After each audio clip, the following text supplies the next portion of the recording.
Hey everyone, welcome back to another video. Today we're diving into the basics of lighting and rendering in Unity, a crucial aspect of making your game visually stunning. Whether you're aiming for a realistic look or a stylized aesthetics, understanding lighting and rendering is key. Let's get started. First, let's talk about the different types of lights available in Unity.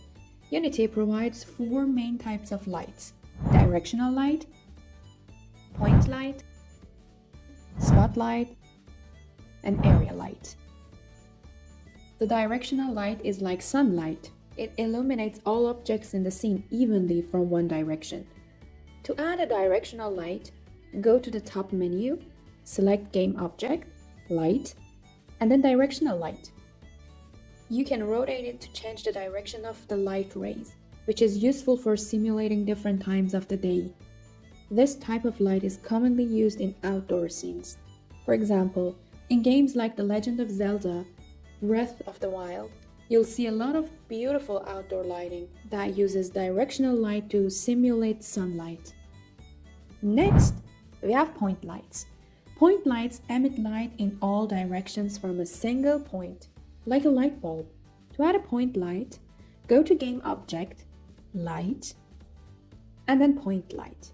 These are great for illuminating small areas or for creating ambient light sources within a room.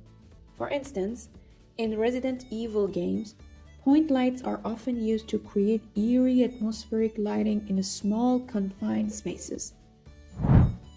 Spotlights work like a flashlight or a spotlight in a theater.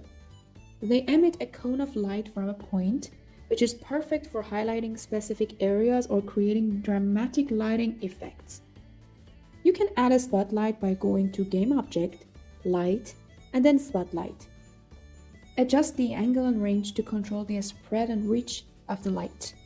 In horror games like Outlast, spotlights are used effectively to create tension and focus the player's attention.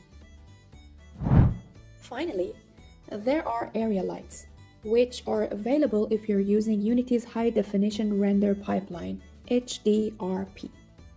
Area lights simulate rectangular light sources and are excellent for creating realistic lighting in interior scenes, like large windows or fluorescent ceiling lights.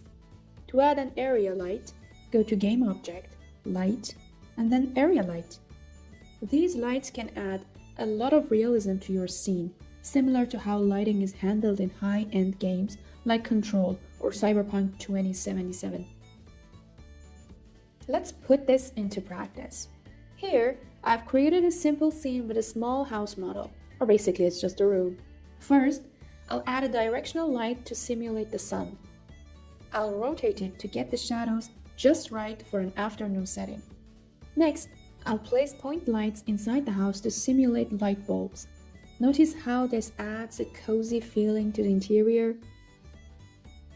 Now let's talk about adjusting your lighting settings to get the best results. Select your light and look at the inspector panel. Here, you can adjust the intensity, color, and range of the light. For directional lights, you can also adjust the shadow type and the strength of the shadows. Experiment with these settings to get the desired effect. For example, increasing the intensity can simulate a bright sunny day, while lowering it can create a more subdued evening atmosphere. In the lighting window, which you can open by going to Window, Rendering, and then Lighting, you'll find options for global settings. Here, you can adjust the skybox material, ambient lighting, and fog settings. These global settings are crucial for creating a cohesive look across your entire scene. For example, in Journey, the developers used warm ambient lighting and a dynamic skybox to create a serene and mystical desert environment. Remember, the key to great lighting is experimentation and attention to details. Every game is different, so take time to tweak and adjust your settings to match the mood and style you're aiming for. And that's it for today's video on Unity lighting and rendering basics. If you found this helpful, don't forget to like, comment, And please subscribe for more tips and tutorials.